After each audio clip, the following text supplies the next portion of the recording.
Hello students, so today we are going to talk about the new topic, that is the formation of proteins. Okay, in the previous lecture we did talk about the formation of amino acid. Amino acid किस तरीके से होते हैं और amino acid जब मिल जाएंगे they are going to form a protein molecule. ठीक है, and we know the importance of protein, वो तो बात हो चुकी है. So we'll term protein as macromolecule formed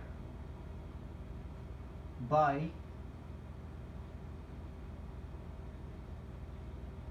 amino acid. What is protein? So protein is a macromolecule which is formed by amino acids. ठीक है, अमीनो एसिड का formula आपको पता है, स्ट्रक्चर आपको पता है कि we made it like this. There is a carbon COOH, then there is this amino group, then there is hydrogen,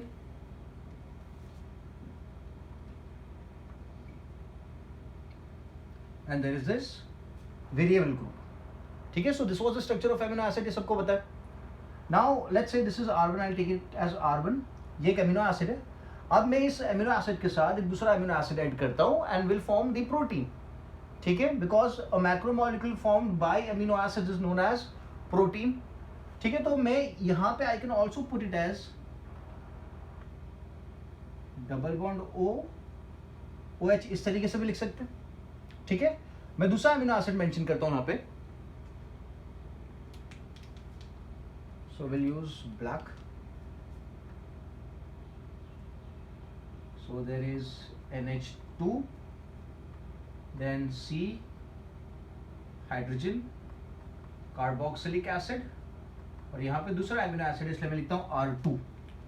ठीक है, दो एमिनो एसिड मैंने लिखे, दो से ज़्यादा तो बोर्ड पे आएगी भी नहीं यहाँ पे, बट आप इमेजिन कर सकते हो कि अगर काफ़ी सारे एमिनो एसिड भी लगा लेते हैं तो जो बॉन्ड फॉर्मेशन होगा वो तो एक ही टाइप का बॉन्ड फॉर्मेशन होगा जो मैं बता रहा हूँ आपको.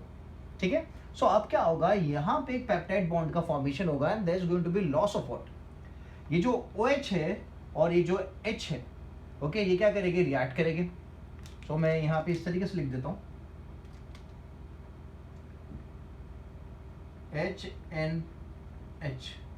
ठीक है, so now there is going to be bond formation and there is going to be release of water molecule. ये क्या होगा, यहाँ से H2O रिलीज हो जाएगा और जो बॉन्ड बनेगा that bond is going to be termed as the peptide bond. कौन सा बॉन्ड बनेगा, पेप्टाइड बॉन्ड बनेगा. ठीक है, तो मैं यहाँ पे पूरा फिर स्ट्रक्चर फिर से बना देता हूँ. So this is going to look like, छोटा बनाते थोड़ा, N के कॉन्टेक्ट में आ जाएगा.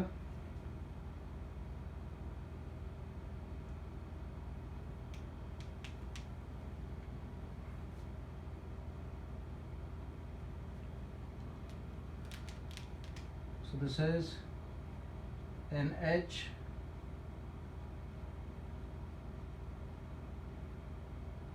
Hydrogen R2.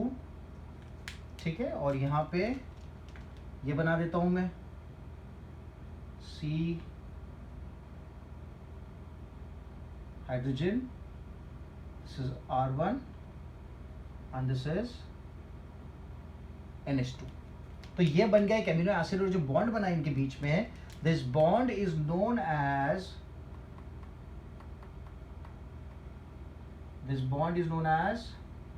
Peptide bond. कौन सा बॉन्ड बना है, पेप्टाइड बॉन्ड बना है.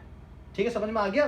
तो ये जो NH2 का H था और कार्बोक्सिलिक एसिड का OH था, ये दोनों रिएक्ट करते हैं और ये रिलीज हो जाता है और यहाँ पे पेप्टाइड बॉन्ड का फॉर्मेशन होता है. तो ये जो स्ट्रक्चर बना, जैसे कि अगर मैं यहाँ पे एक और एमिनो एसिड डाल देता तो वहां पे भी क्या होता है, इसी तरीके से रिएक्शन होता.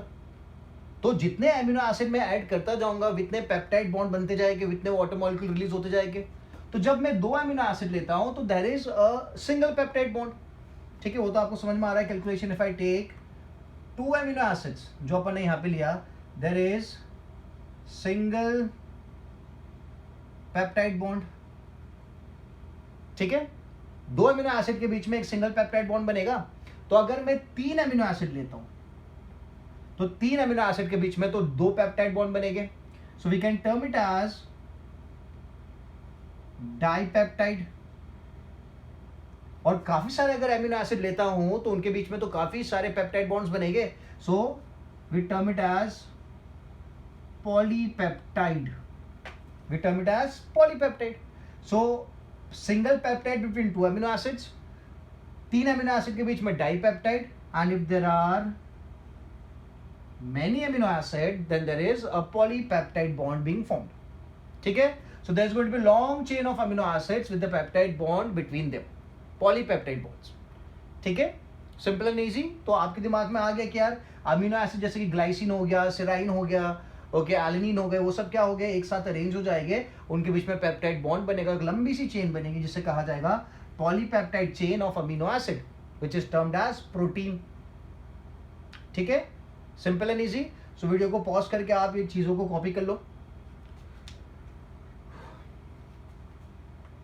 आई can also put protein as a polypeptide chain of amino acid, इस तरीके से भी डिफाइन कर सकते हैं। A polypeptide chain of amino acid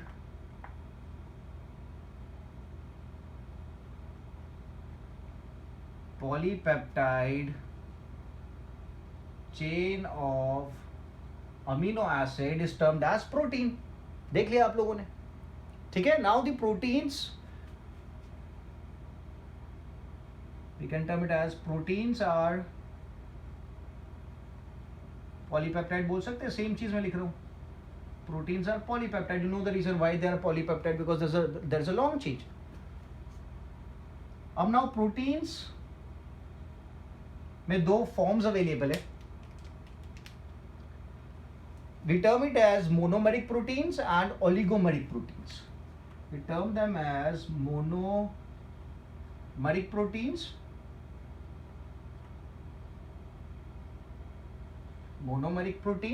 and we have oligomeric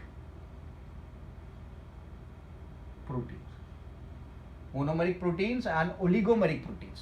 So जो monomeric proteins होते हैं they consist of a single polypeptide chain. This should be very clear. They consist of single polypeptide chain. और जो oligomeric proteins होते हैं they consist of many polypeptide chain. It consists of many polypeptide chain. So we have two groups of proteins, monomeric proteins and oligomeric proteins. Simple and easy. So now we'll talk about different structures of protein. Okay, we have the primary structure, we have the secondary structure, we have the tertiary structure, we have the quaternary structure. वो structure देख लेते हैं।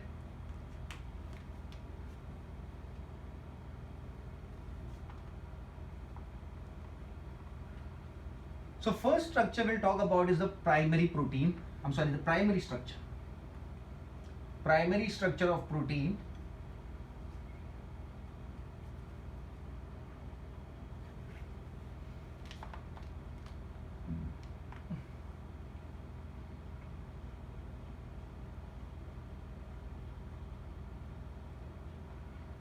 Primary structure of protein.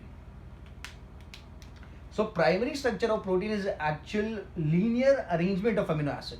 It is a linear arrangement of specific amino acid. और कुछ नहीं है, it's a linear arrangement of specific amino acid. ठीक है, जैसे कि अगर मैं बना दूं, so let's say this is 1 2 3, इस तरीके से ये एमिनो एसिड की जो एक लंबी सी चेन बनेगी, जो अभी अपन ने बोला पॉलीपेप्टाइड चेन। सो ये जो स्ट्रक्चर है प्रोटीन का, this is termed as the primary structure. So ये पेप्टाइड बॉन्ड्स कितने सारे हो गए, पॉलीपेप्टाइड बॉन्ड्स हो गए। अच्छा, one more thing to be remembered, वो जो अपन ने आगे स्ट्रक्चर बनाया था, दो एमिनो एसिड को एक साथ में बाइंड किया, तो अगर आपने नोट किया हो तो यहाँ पे NH2 था और यहाँ पे COOH था, तो इसीलिए इस एंड को कहा जाता है, this end is termed as the N terminal. It is going to be termed as N terminal, और जहां पे COS था that is going to be termed as C terminal. ठीक है, यहां पे NH2 आएगा, सो इसलिए we would term it as the N terminal, और वहां पे लास्ट में क्या आता है COOH, so will term it as the C terminal. ठीक है, this is going to be common for every polypeptide chain of amino acid. तो ये जो स्ट्रक्चर था, this is a primary structure, जैसे this is glycine, this is alanine, this is serine, ये सब amino acid साथ में आ गए। ठीक है, इसके बाद जो स्ट्रक्चर आएगा that is going to be the secondary structure, that is going to be the secondary structure. तो अगर सेकेंडरी स्ट्रक्चर की मैं बात करता हूं, तो सेकेंडरी स्ट्रक्चर में क्या होता है, ये जो लीनियर सीक्वेंस था अमीनो एसिड का, ये जो पॉलीपेप्टाइड चेन थी, इसमें फर्दर फोल्डिंग आती है। क्या आती है? फर्दर फोल्डिंग आती है, and there is formation of hydrogen bonds, there is formation of hydrogen bonds. तो देख लेते हैं अपन।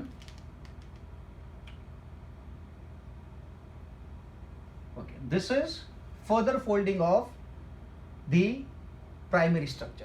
तो यहां पर अपन मेंशन भी कर देते हैं, secondary structure is formed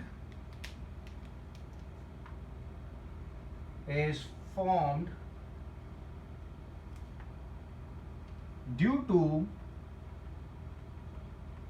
further folding of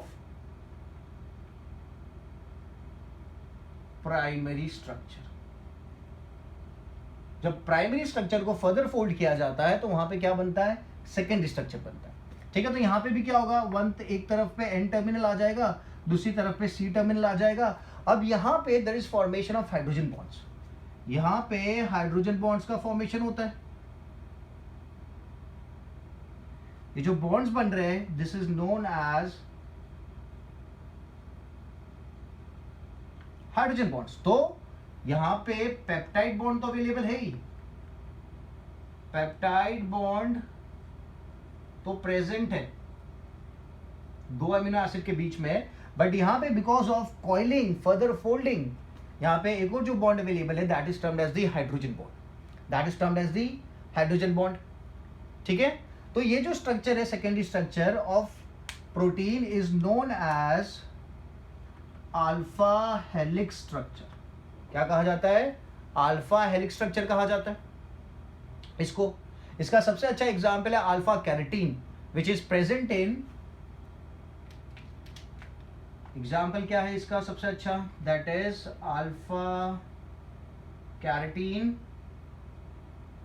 present in nails and hair.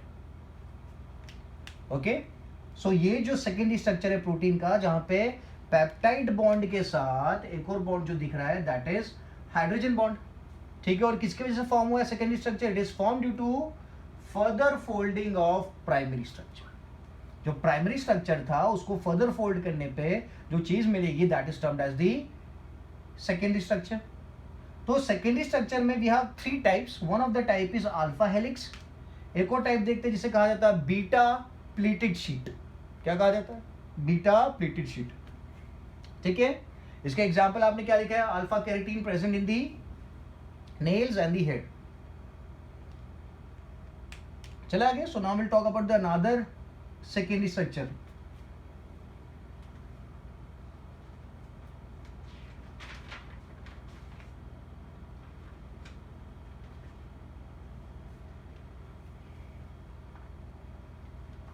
So primary हो गया, सेकेंडरी स्ट्रक्चर देख रहे अपन।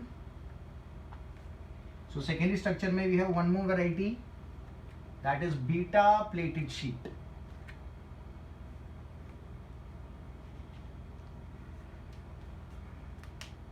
So beta pleated sheet looks like this.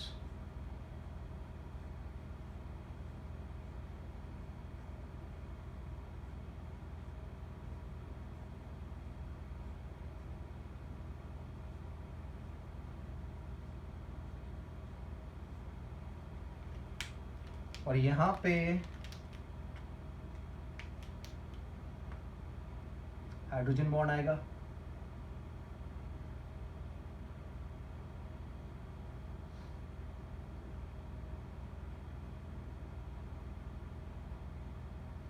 ठीक है, this is the beta pleated sheet. क्या नाम है स्ट्रक्चर का? This is the beta pleated sheet which is also a secondary structure. ये सेकेंडरी स्ट्रक्चर, टर्शियरी नहीं है, this is secondary structure. Clear है? सो यहां पे again we have the peptide bond तो प्रेजेंट होगा, polypeptide, but apart from polypeptide there is also presence of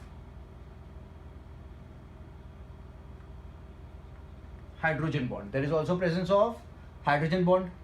ठीक है, इसके प्रेजेंस की बात करें तो we can term it as they are present in beta pleated protein, or beta pleated sheet structure is present in scales of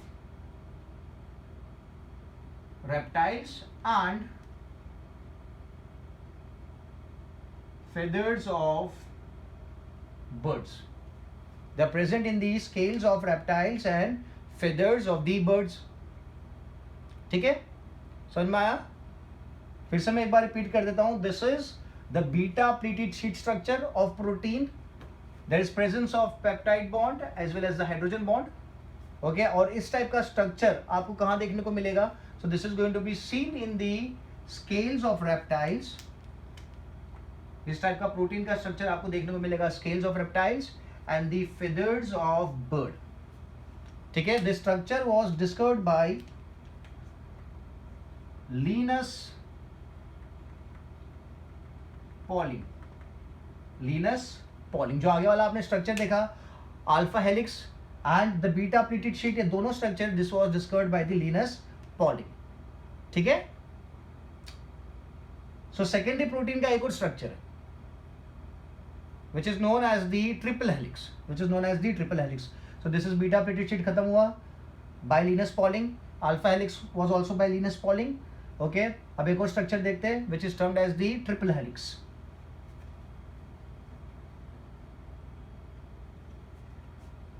इसमें एक और इम्पॉर्टेंट चीज़ मैं मेंशन कर देता हूँ कि ये जो इसका एक एग्जांपल और देता हूँ, that is fibroin. Fibroin is a protein which is present in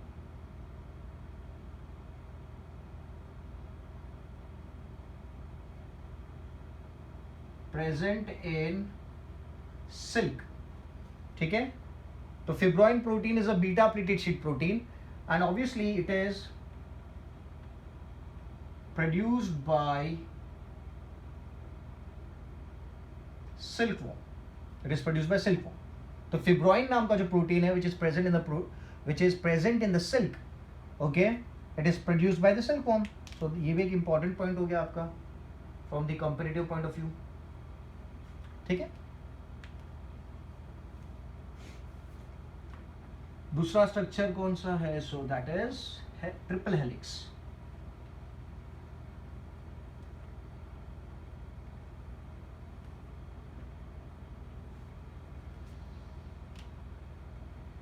So this is going to be like, it is also found by, मैं mention कर देता हूँ, found by the primary structures, by folding of primary structures,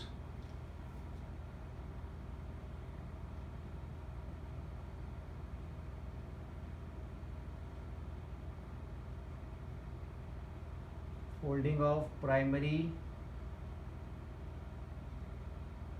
structure. ठीक है, it was given by G.N. Ramachandran. It was given by G.N. Ramachandran. Structure देख लेते हैं। सो ये हुआ एक प्राइमरी स्ट्रक्चर, फिर आया उसके ऊपर दूसरा प्राइमरी स्ट्रक्चर, और फिर आया उसके ऊपर तीसरा प्राइमरी स्ट्रक्चर। 3 primary structure. ठीक है, found by folding of primary structures. So यहाँ पे 3 प्राइमरी स्ट्रक्चर्स आ गए। Structure was given by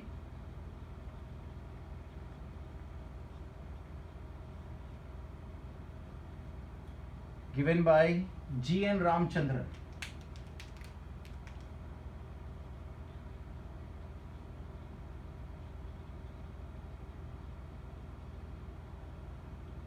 G.N. Ramachandran, ठीक है। यहां पे जो एक अमीनो एसिड सबसे अबंडेंस में है दैट इज ग्लाइसिन, ओके। और जो प्रोटीन बना है, इस टाइप का जो प्रोटीन एग्जिस्ट करता है that is termed as collagen. Collagen जो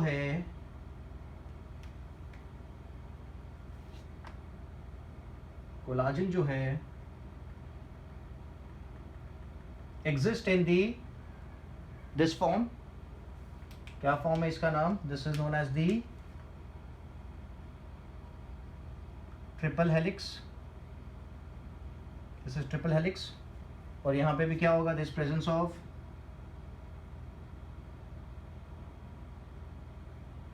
hydrogen bonds.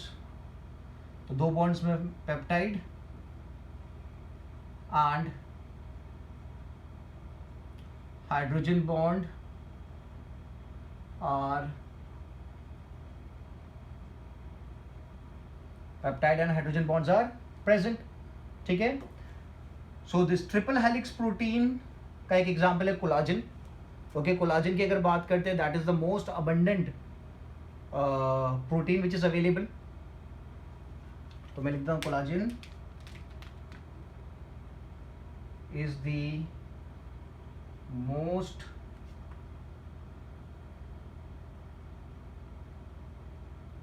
Abundant,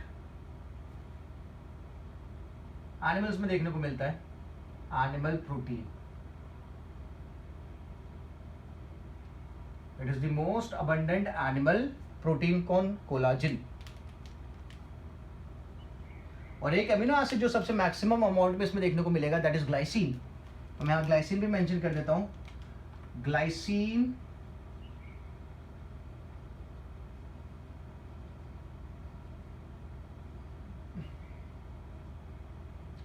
is the most abundant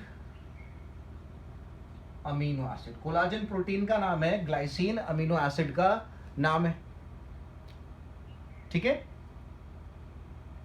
अब यहां पे एक चीज देखने को मिलता है, यहां पे दो नए अमीनो एसिड्स बनते हैं। याद रखना, रेयर अमीनो एसिड्स का फॉर्मेशन होता है प्रोटीन बन जाने के बाद। After the formation of the protein there is formation of new amino acid that is hydroxy proline, okay. Proline नाम का एक अमीनो एसिड है and hydroxy lysine. So this has to be new amino acids are formed after formation of protein. मतलब protein बनने के बाद उस protein के स्ट्रक्चर में थोड़ा सा चेंज आता है और दो नए अमीनो एसिड्स, या फिर we have a term for it that is rare amino acids. कौन से अमीनो एसिड्स है? दो रेयर अमीनो एसिड्स बनते हैं। कौन से स्ट्रक्चर में? ट्रिपल हेलिक्स वाले स्ट्रक्चर में। और उनका नाम है hydroxy proline and hydroxy lysine.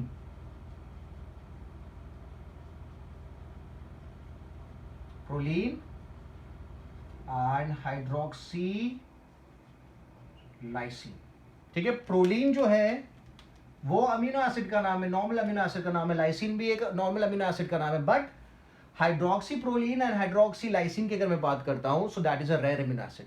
So this becomes a very important point from the NEET, from the competitive point of view कि यार वैसा कौन सा अमीनो एसिड है जिसका फॉर्मेशन प्रोटीन के बनने के बाद होता है और वो आपको ट्रिपल हेलिक्स स्ट्रक्चर में देखने को मिलेगा। सो आपका आंसर होना चाहिए hydroxy proline and hydroxy lysine, ठीक है।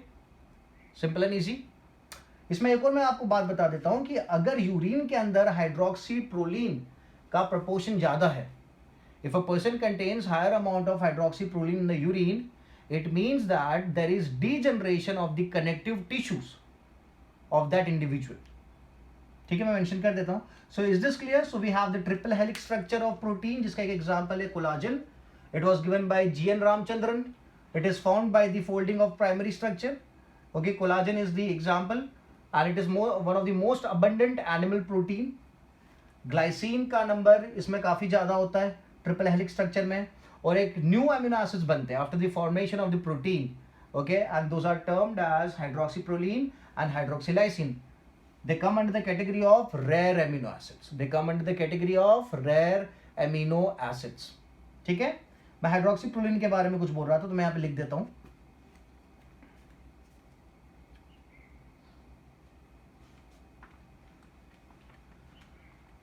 Presence of hydroxyproline in the urine.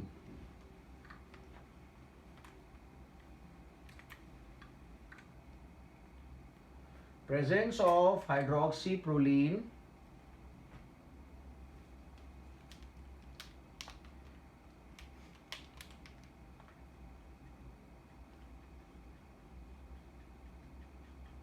presence of hydroxyproline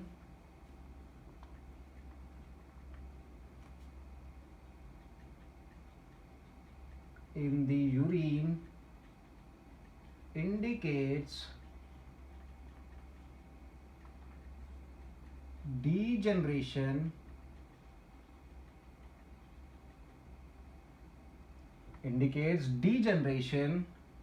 of connective tissue. Body के अंदर जो कनेक्टिव टिश्यू है उसका डीजनरेशन इंडिकेट करेगा presence of hydroxyproline amino acid in the urine. ठीक है, so this was an extra information from the NEET point of view. so secondary structure देख लिया, अब हम देखते हैं tertiary structure. ठीक है,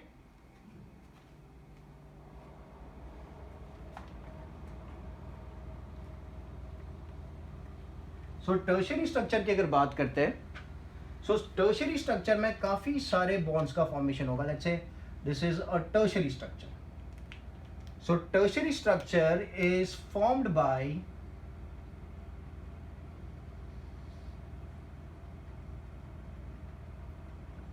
folding of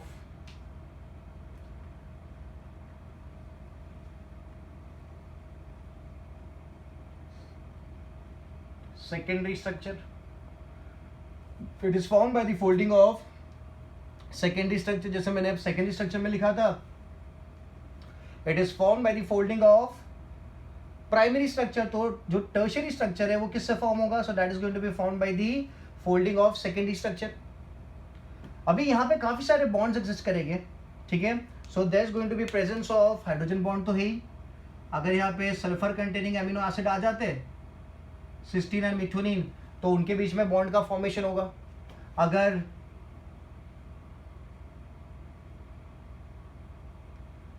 C negative and positive part अगर साथ में आ जाते हैं तो उनके बीच में बॉन्ड का फॉर्मेशन होगा.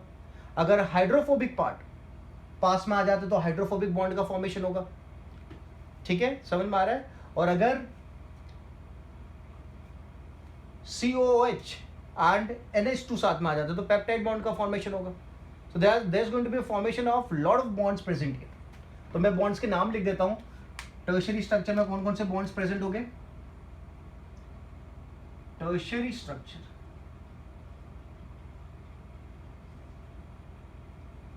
tertiary structure की अगर बात करते हैं तो it would contain ionic bond, it would contain disulfide bond which is formed between the two sulfur containing amino acids. Then it would contain hydrophobic bond. Hydrophobic bond होगा. There is going to be formation of hydrophobic bond as well. ठीक है, so ionic bonds बनेंगे, disulphide bonds बनेंगे, hydrophobic bonds बनेंगे,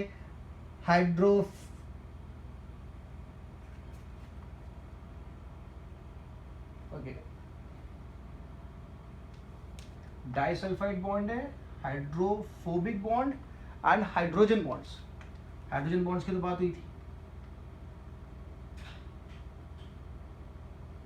ठीक है, और एक और आप बना सकते हैं, वेंडरवाल्स बॉन्ड फॉर्मेशन होगा. वेंडरवाल्स बॉन्ड बनेगी यहां पे.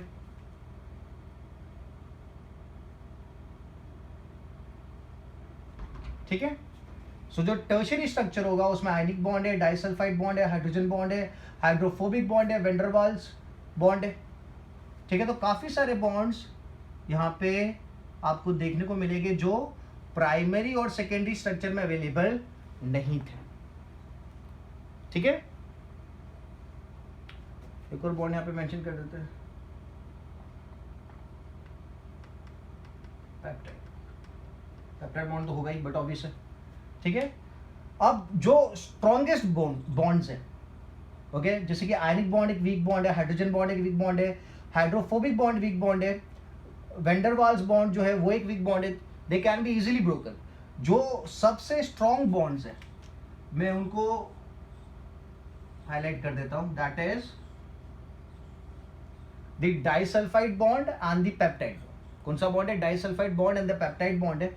और इन दोनों को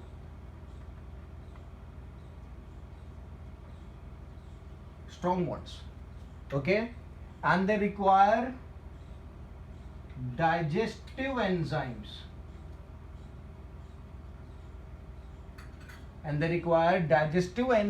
to break it. Normal bond जो है, जो वीक बॉन्ड जो ऐसे ही बिना एंजाइम्स के टूट जाएंगे, बट जो पेप्टाइड बॉन्ड है और डाइसल्फाइड बॉन्ड है उस केस में you need digestive enzymes to break them down. ठीक है, so this is the tertiary structure formed by folding of secondary structures। काफी सारे बॉन्ड्स दिखेंगे, काफी सारे बॉन्ड्स की वजह से ये स्ट्रक्चर काफी ज्यादा फोल्डेड दिखेगा। This is not a 3D diagram. आप 3D डायग्राम में देखो, will come to know actual folding. Clear है? सो आयनिक बॉन्ड वीक है, हाइड्रोजन बॉन्ड वीक है, हाइड्रोफोबिक बॉन्ड वीक है, वेंडर वाल्स बॉन्ड वीक है, they can be easily broken. Disulfide bond is very strong and peptide bond is very strong, and they are going to require digestive enzymes to break them down। ठीक है, simple and easy. Example अगर ले लेते हैं तो examples are myoglobin and enzymes. Tertiary structure के या फिर टर्शियरी स्ट्रक्चर्ड प्रोटीन्स वाले जो है, तो we have one is we have myoglobin। क्या है? मायोग्लोबिन है। और दूसरा क्या बोला मैंने? Enzymes. Myoglobin and enzymes are the examples of tertiary proteins. ठीक है, it is also known as the structure. जो है ये जो स्ट्रक्चर बनता है काफी ऐसा बॉल टाइप बनता है, बिकॉज काफी सारी बॉन्डिंग्स होती है। तो इस स्ट्रक्चर को ग्लोब्यूलर स्ट्रक्चर भी कहा जाता है, क्योंकि ज्यादा बॉन्डिंग की वजह से वो एकदम बॉल जैसा स्ट्रक्चर हो जाता है ना। So it is also known as globular structure. और इसके प्रोटीन्स को we can also term the proteins as globular proteins. We can term the proteins as globular proteins, और जो स्ट्रक्चर है उसे ग्लोब्यूलर स्ट्रक्चर बोलते हैं। Examples is myoglobin and enzymes. काफी सारे बॉन्ड्स देखने को मिलेंगे। ठीक है, सो प्राइमरी स्ट्रक्चर हो गया, सेकेंडरी स्ट्रक्चर हो गया, टर्शियरी स्ट्रक्चर हो गया। अब बात कर लेते हैं क्वाटरनरी स्ट्रक्चर की। किसकी? क्वाटरनरी स्ट्रक्चर की बात कर लेते हैं।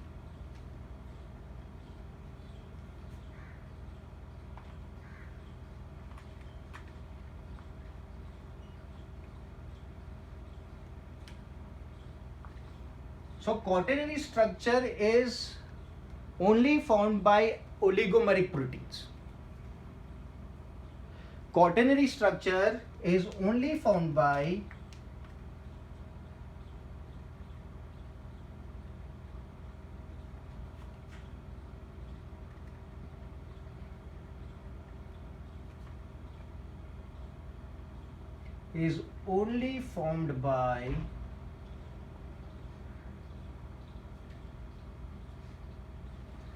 oligomeric proteins। ठीक है, ये बात दिमाग में रखनी है। जो क्वाटरनरी स्ट्रक्चर है उसके पार्टिसिपेशन में ओलिगोमेरिक प्रोटीन्स ही पार्टिसिपेट करेंगे। ठीक है, तो oligomeric proteins, but which form? तो मैं लिख देता हूं, tertiary structures participate for the formation of quaternary structure. tertiary structure participate for the formation of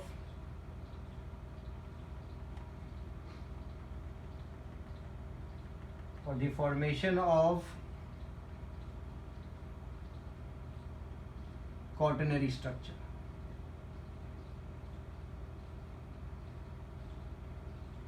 ठीक है, टर्शरी स्ट्रक्चर्स आपने देख लिए, टर्शरी स्ट्रक्चर किस तरीके से है।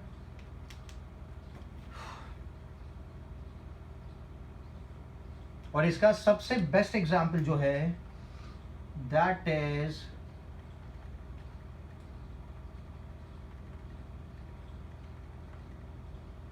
हीमोग्लोबिन। सबसे बेस्ट एग्जांपल है haemoglobin, because haemoglobin consist of 4 polypeptides. It consists of 4 polypeptide chains.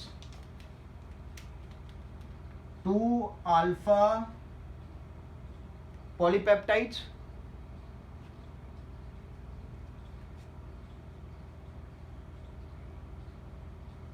and 2 beta polypeptides. 4 हो गए.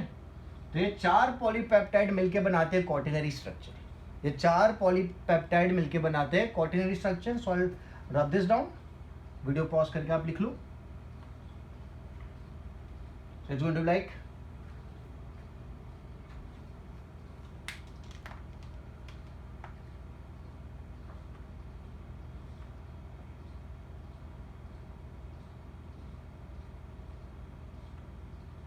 let's say this is 2 alpha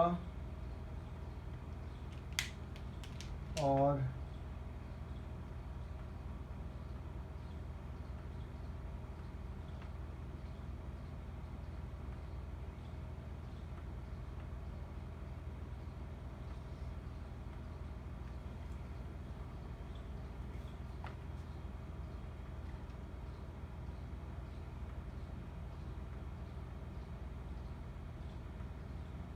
shape भी अलग दिखा है, कलर भी अलग दिखा है मैंने. So it's going to be 2 alpha polypeptides and 2 beta polypeptides. So they get together and they form the structure of hemoglobin. ठीक है. So hemoglobin is a oligomeric protein. ये बात भी क्लियर हो गई. ठीक है, simple and easy. So hemoglobin contains 2 alpha polypeptides and 2 beta polypeptides. और tertiary structures हो गए, और tertiary इसलिए globular form में, and they form the quaternary structure. So hemoglobin is a very good example of quaternary structure. Done. So we are clear with the structures. Now we'll talk about the functions. और ये जो structure है, आप haemoglobin के बारे में एक और पॉइंट डाल सकते हो क्वाटरनरी स्ट्रक्चर के बारे में कि it is the most stable,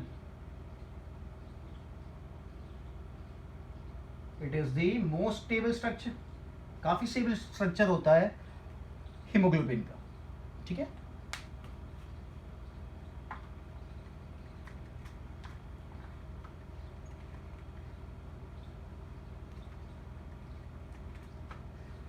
So now we'll talk about the functions of proteins.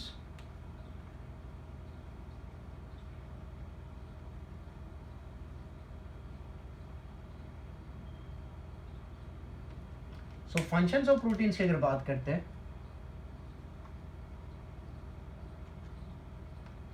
so we can divide them on 2 bases. Enzymatic proteins and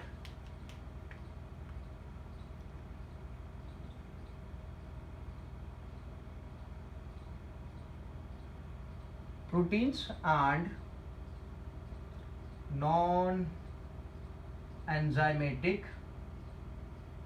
proteins. So enzymatic proteins की category में जो enzymes जो proteins आएंगे, they are going to be termed as biocatalyst. They are going to be termed as biocatalyst.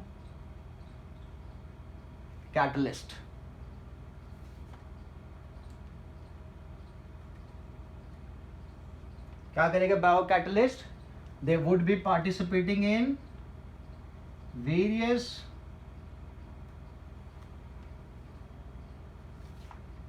helps in various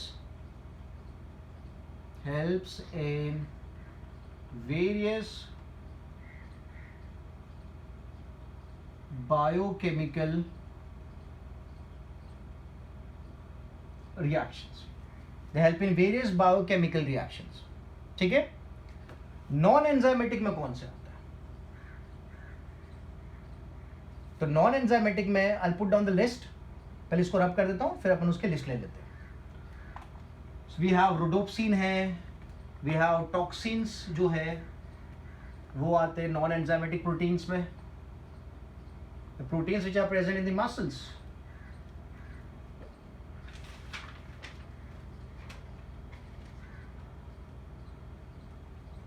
ठीक है, सो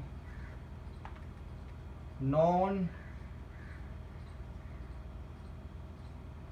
enzymatic proteins की मैं बात कर रहा हूं. तो जो नॉन एंजाइमेटिक प्रोटीन्स है, उसमें एक प्रोटीन की मैं बात करता हूं, दैट इज जो मैंने अभी बोला विजुअल प्रोटीन. कौन सा प्रोटीन? Visual protein. तो विजुअल प्रोटीन का एग्जांपल है rhodopsin which is present in the retina.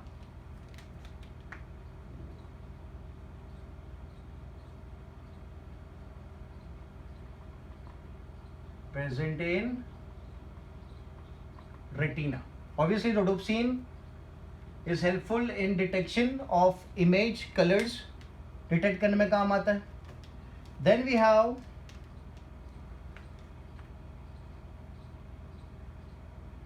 transport proteins.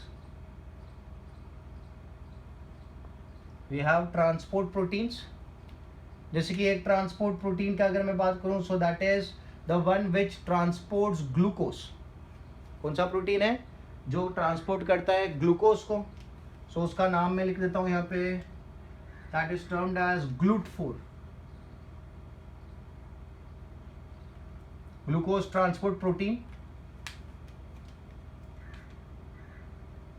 Transports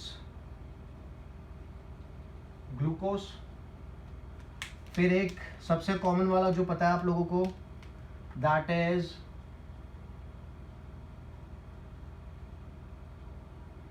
haemoglobin. Transports oxygen and waste. Transport O2 and CO2 as well, small amount of CO2. Then we have transferrin. We have transport proteins में एक है transferrin.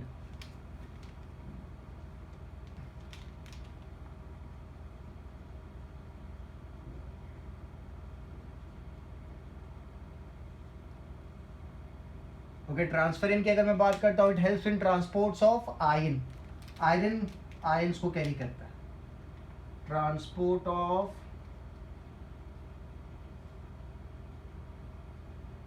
Iron. ठीक है, simple and easy. फिर दूसरी category लेते हैं proteins की, that is the contractile proteins. Which proteins? Contractile proteins. That is the one which is present in the muscles. इसकी वजह से मसल मूवमेंट होता है. सो कॉन्ट्रैक्टाइल प्रोटीन्स की अगर मैं बात करता हूं, so we have actin and myosin.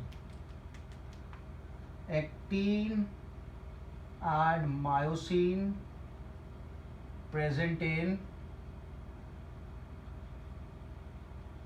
muscles. Actin and myosin which are present in the muscles. ठीक है, so that is contractile proteins. फिर एक और कैटेगरी अगर ले, रेगुलेटरी प्रोटीन्स. तो रेगुलेटरी प्रोटीन्स में आपको पता होना चाहिए कि यार कौन से वैसे प्रोटीन्स है जो आपकी बॉडी में चीजों को कंट्रोल करेंगे. So we have a specific terms for that, that is hormones.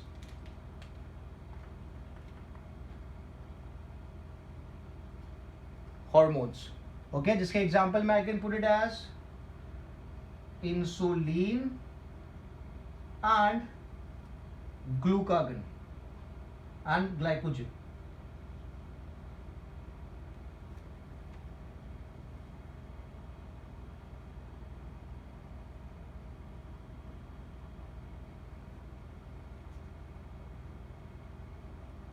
I'll put it here.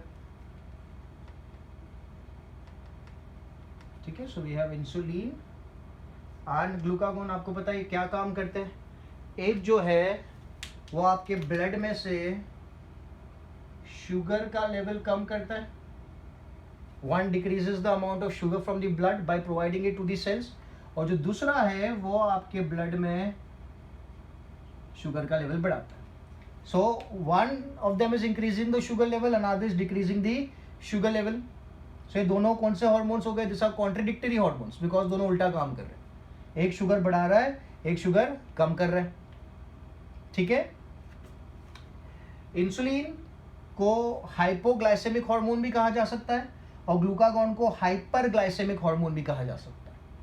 Glucagon is termed as hyperglycaemic hormone while insulin is termed as hypoglycaemic hormones. ठीक है. So visual protein में मैंने आपको rhodopsin बता दिया, जो retina में होगा, आपकी विजुअल परसेप्शन क्रिएट करने का काम करेगा. ट्रांसपोर्ट प्रोटीन में मैंने आपको बता दिया ग्लूट4 है, हीमोग्लोबिन है, ट्रांसफेरिन है. ठीक है. कॉन्ट्रैक्टाइल प्रोटीन्स में मैंने बता दिया actin and myosin which is present in the muscle, जो आपके मसल कॉन्ट्रैक्शन में हेल्प करेंगे. और रेगुलेटरी प्रोटीन्स में वी हैव हार्मोन्स, जिसके एग्जांपल में अपन लिखा है insulin and glucagon. Insulin and glucagon. ठीक है. एक और प्रोटीन आता है ट्रांसपोर्ट में, दैट इज पी प्रोटीन. मैं यहां पे लिख देता हूं.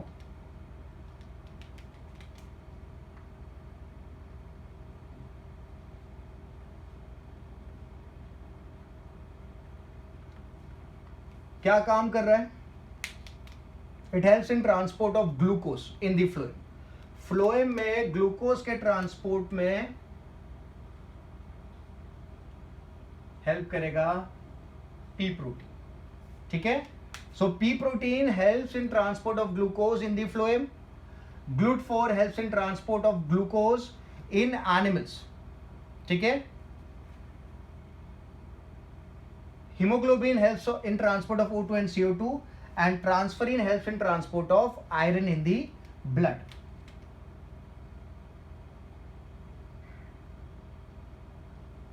Simple and easy. ठीक है. अब एक और मैं लिख देता हूं टॉक्सिक प्रोटीन्स. इसको रब कर देता हूं और टॉक्सिक प्रोटीन्स लिखता हूं.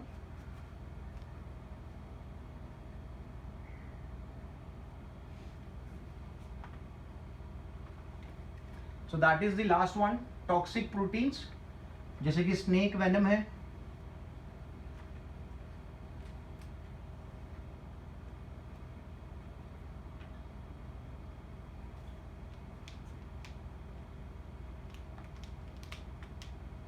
Last is toxic protein. Obviously इसको कंज्यूम करने पर टॉक्सिसिटी होगी. Okay. So one of the example is ricin which is found in castor. We have a toxic protein known as ricin which is found in castor.